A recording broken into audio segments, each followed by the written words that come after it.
back, Combat Insider Joshua Perez here. Thanks for tuning in. Please hit the subscribe button. You know what to do. I'm here with Cody Stamann. The guy's got a fight at UFC 235 against Alejandro Perez. Cody, what's going on, man? Just chilling. After a long day working out. Tell me about this fight, Cody. So, obviously, the last one didn't quite go your way. I guess, if you don't mind, let's kind of backtrack to that, the Aljamain Sterling fight. We talked to you a little bit before that, and it's kind of a, I don't want to say personal, but I think you two you got a little heated with you and Aljamain, right? Was there a little bit of bad blood between you two? Nah, I mean, I kind of had to talk my way into getting a good fight, like Aljo. I really felt like he was a guy. He was a guy that was moving up, and I was a guy that was moving up, and beating him was going to put me right where I wanted to be in the grand scheme of my career. Obviously, it didn't work out the way I wanted it to. Yeah. But Aljo was really good. He just went out and beat a really tough Jimmy Rivera, who's like 10-1 in the UFC, 10-2 now. Yeah. He was number 5 in the world, so Aljo is now number 5 in the world. I mean, to say that I lost a fight to the number 5 guy on the planet, doesn't sound quite as bad as losing to somebody who's not established and not anybody in MMA. And not to mention, I honestly, in my head, and I think a lot of people would agree that I was winning that fight. I took him down 4 times in the first round. My body just didn't cooperate with me. My body broke before I did, and I made mistakes. I made rookie mistakes in that fight, and those are mistakes that I could easily correct, and I have corrected since then. So this fight with Perez, is it? If you beat Perez, because obviously like your record, and say like Aljamain Sterling record, you guys aren't that far apart. You guys have very similar records. You think this kind of puts you right back to kind of where you were with a win over him? Yeah. I mean, Perez is tough. Yeah. He's what, 6-1, 6-1-1 in the UFC? Something like that. Yeah. I'd argue that he's probably lost maybe 1 or 2 of those fights. He's had some really close fights that I saw probably going the other way, but he's tough. He's he's in the top 15 for a reason. I'm not out here looking for tomato cans to smash. I want to fight the best guys because I want to prove to people that I'm legit and that I'm gonna be a guy that's gonna be a staple in the UFC. So Perez is just the next guy on my list. I look at every fight in my career like it's the biggest fight of my life. So my focus is 1,000% on Alejandro Perez. I haven't even thought about what this fight does for me in the long term. I'll think about that after I have my business Saturday night. What do you think that you learned? What did you take away from the Aljamain Sterling fight that you think you learned that you can implement into this camp? Well, there was a few things. Attention to detail, I would say, be one of them. I saw Aljamain Sterling hit that weird knee bar on other people. It wasn't exactly the way he set it up on me, but I'd seen that before, and that was something I was like, he's not going to get me there. I'm not going to go there. And then, I made some mistakes post weigh-in. I did some and ate some things that I shouldn't have, and I think it really affected my performance the next day. I was in shape to go freaking 25 minutes easy, against Sterling, and my body started to kind of deteriorate right in the first couple minutes of that second round, and that's just not like me. I usually have a gas tank to just go and go and go. So, just rookie mistakes, silly mistakes that I made, and easily corrected though. Easily corrected. Yeah. Moving forward, I'm definitely a better athlete than I was 6 months ago. By far. Sometimes it takes something like that. I mean, at least for me, I think some guys, they lose or things don't go their way. I think it kind of breaks them mentally. But for me, man, like last time I lost a fight, it was a bullshit split decision, and I won 10 straight after that. So, and then before that, I lost an amateur fight and I won 15 straight. So, losing doesn't do anything but make me crazy motivated to want to get better and to push harder than maybe I thought possible. And I know you said you're not looking past Perez, and I totally respectable. But I'll say it. I'm thinking that if this goes your way and you get the W, and not to count out Perez, because like I said, the dude's it's a tough kid. So I'm not saying that's guaranteed or nothing. But if you get the W on Perez, I'd like to see you fight Rivera. I think that'd be an awesome matchup, like stylistically, and especially with Rivera coming off the loss to Aljo. I think it would make sense. I guess if you want to say from a story wise, if you kind of want to throw that angle in there, I think it makes a whole lot of sense to see you two guys. Yeah, he's possible. I mean, he's still going to have a really, really small number next to his name, even after losing to Aljo. I think they'll probably trade places. Aljo will be 5 and he'll be 7. So, yeah, I mean that'd be a step up in competition, according to the numbers at least. So who knows? Who knows what happens? I'll be ready for anybody though. I mean, I've literally said yes to every single guy in the UFC. I mean, I saw Jimmy Rivera said that Aljamain Sterling is the only guy that would fight him. I'm like, but I got text messages and emails, of me just, being offered Jimmy Rivera in December and being like, okay, let's go. You know what I mean? So, that's complete BS. I said yes to Rivera. I said yes to a rematch against Sterling. Yeah. I didn't really get offered that, but I said I would do it. Right. I wanted the UFC to know that I would. And, Rob Font, I said yes.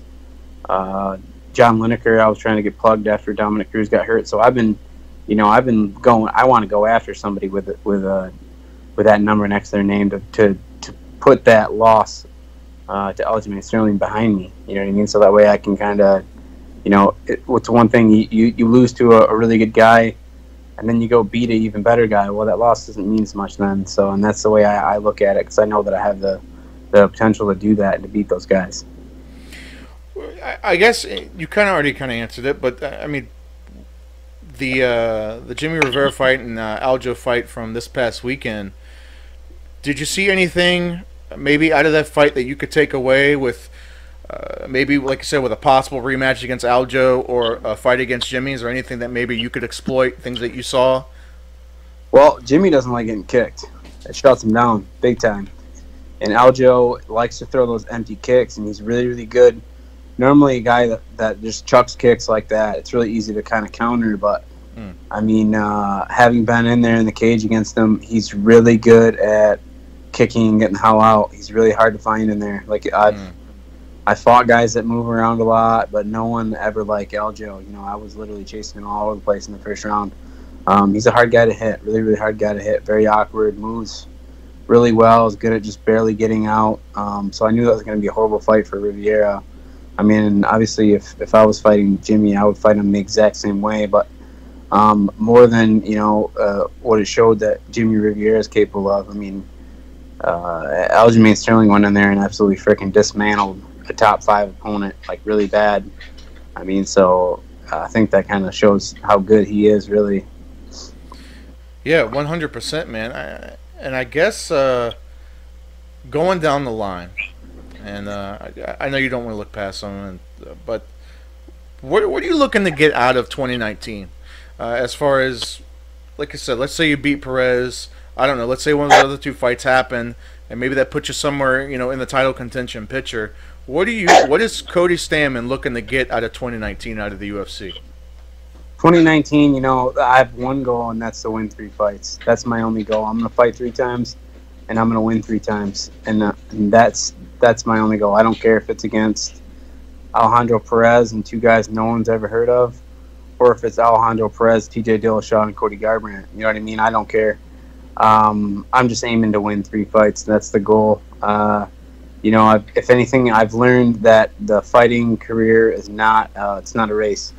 It's not a race, and you don't need to be so set on just flying up the ladder.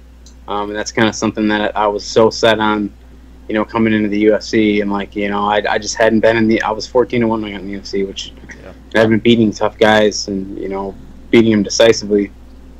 And I just felt like I should have been there years before that. So when I got there, I was like, I'm going to be in the top 10 in a year. Like, I'm one of the best guys in the world, and I want everyone to know it. So, after my second fight, my first fight, was short notice. My second fight, I fight Tom Duquesnoy, who everyone thought was the best guy in the world. Well, I'll go beat him, and then I told my manager, I'm like, I want a guy in the top 10, and then I got Brian Caraway, and then I just wanted to push it even a little further, and like, hey, I want to fight another guy in the top 10, and then I went and talked shit to Aljamain Sterling, made that happen. So, and I'm not saying that I want to slow my roll, but ultimately, like, I want to keep getting big fight experience in the UFC. That way, when that lane opens up for me to make my run to the top, there's no holes in my game. I fought everyone, I fought all kinds of different guys, and I'm prepared for anything, So, and I think that what I need is the more in-fight UFC experience. And I have 4 UFC fights, and I'm fighting guys that have 10, 11, 12 fights. You know what I mean? So, I fight Caraway had over 10 fights, Sterling had over 10 fights. Yeah. And it does make a difference in there. These guys are savvy, man. They're good. And, they've been there a million times, so they're more relaxed. They've seen it, done it. They fought they fought the really big fights and the tough opponents. And I don't have that experience yet. And experience is huge in this game, And you look at Cody Garbrandt. He flew up the ladder, and then got to the top, and then just got stuck a couple times. Yeah. You know what I mean? And now he's in like a pretty pivotal place in his career. So I think there's a lot to be said about that experience on your way up. It makes a huge difference. Yeah, no, 100%. Do you feel like you were saying, because you had such a awesome record going into the UFC, you thought that you should have been there way before you were? Do you almost kind of felt like you kind of had a bit of a chip on your shoulder, like you kind of had something to prove? Oh hell yeah, dude! I'm like that kind of guy. Period. Yeah. You know what I mean? I'm always like the guy that feels like he has something to prove. But that's like what makes me so tough. In the gym, everywhere, is that I always have that chip on my shoulder. I'm not like a complete egomaniac in the gym that has to win every single round, but at the same time, like, I've always had that chip on my shoulder, and it's always made me a really, really good athlete, because I always like feel like I'm not getting the respect and the credit that I deserve, and it motivates me to want to work harder and push harder. So I think the chip on my shoulder is a good thing, good chip, bad chip, call it whatever you want. But, I'm one motivated motherfucker. Like, I work hard, period. Like, I don't stop. I'm literally going to get off this phone call. I worked out 3 times today. I'm going to get off this phone call, and I'm going to watch film. I'm going to watch Alejandro's fights. I'm going to watch my fights. Try to, and I'm going to think about it. You know what I mean? Like, I don't ever stop. Like, this MMA, it's completely consumed my life. I like, especially when I'm getting ready for a fight. I just don't want to leave any stone unturned. I want to know that at the end of the night, and at the end of the day, that I did absolutely every single thing I could to prepare for Alejandro Perez. So there's nothing that's gonna surprise me when we get in that cage. You know what I mean? Like, I'll do a bunch of drills that are specific to who he is, and I'm just a product of a sound work ethic. And just the want to be. Better. Period. Do you think the title picture now with the whole Dillashaw Cejudo thing and TJ going down? TJ really dropped the ball there, didn't he?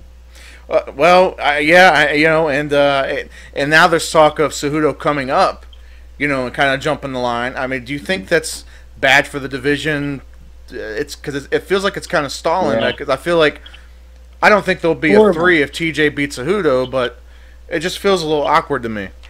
It's horrible, man. I feel like TJ was supposed to go put a nail in the coffin at 125. Yeah. Supposed to shut him down.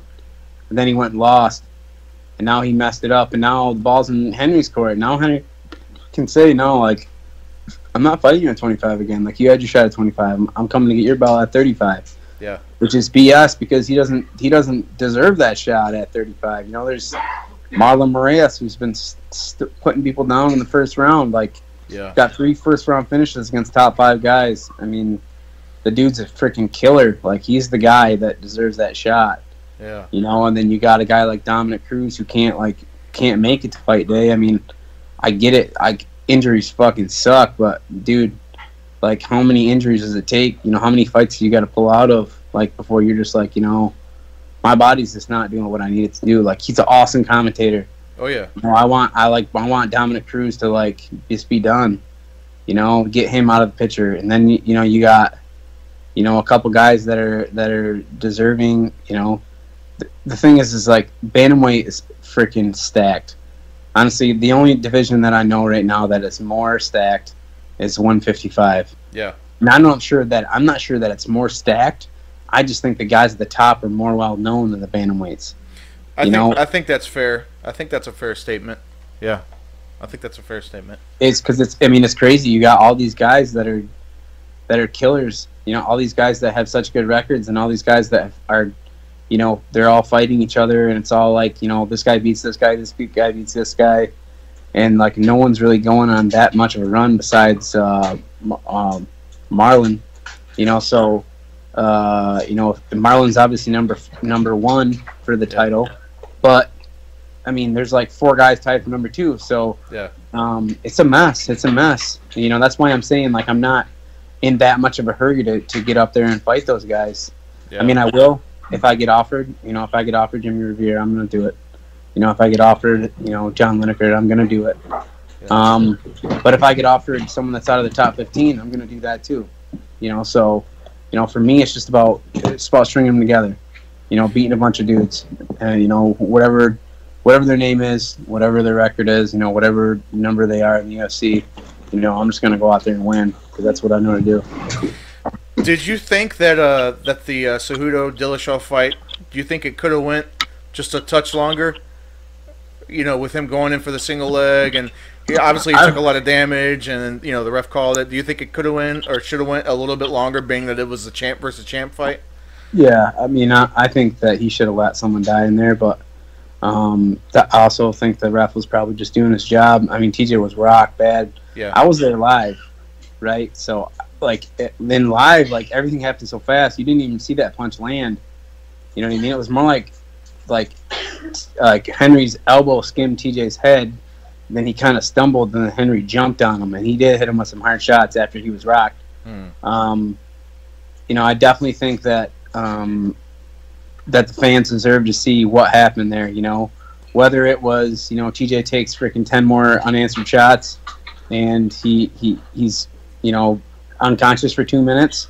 That fight like that, you gotta let that go. You can't step in. Kind of the same way like McGregor Mayweather. You know what I mean? As soon as Mayweather rocked him, you know, Conor was obviously on his way out, but you gotta let that dude hit the ground. Right. That's a big fight. You can't stop that. You know, and, I don't know what I feel like maybe these guys need to like pep talk. Like, hey, like this is like one of the biggest, most pivotal fights in UFC history. You let it go until someone is completely unconscious and you can clearly see they're dead on the canvas. You know what I mean? Like, I feel like you don't need to tell the refs that, but apparently you do. You know, I think it's such a tough job, right? Because I would want their job. Yeah, I mean, I couldn't do it, you know, so I don't want to knock the guys, but like you said, at the same time, it's kind of a catch-22 because let's say they let it go too long, somebody gets seriously injured, and then someone's like, you know, Dana White's talking crap about you on the post-fight press conference saying that guy's garbage, he should have stopped the fight.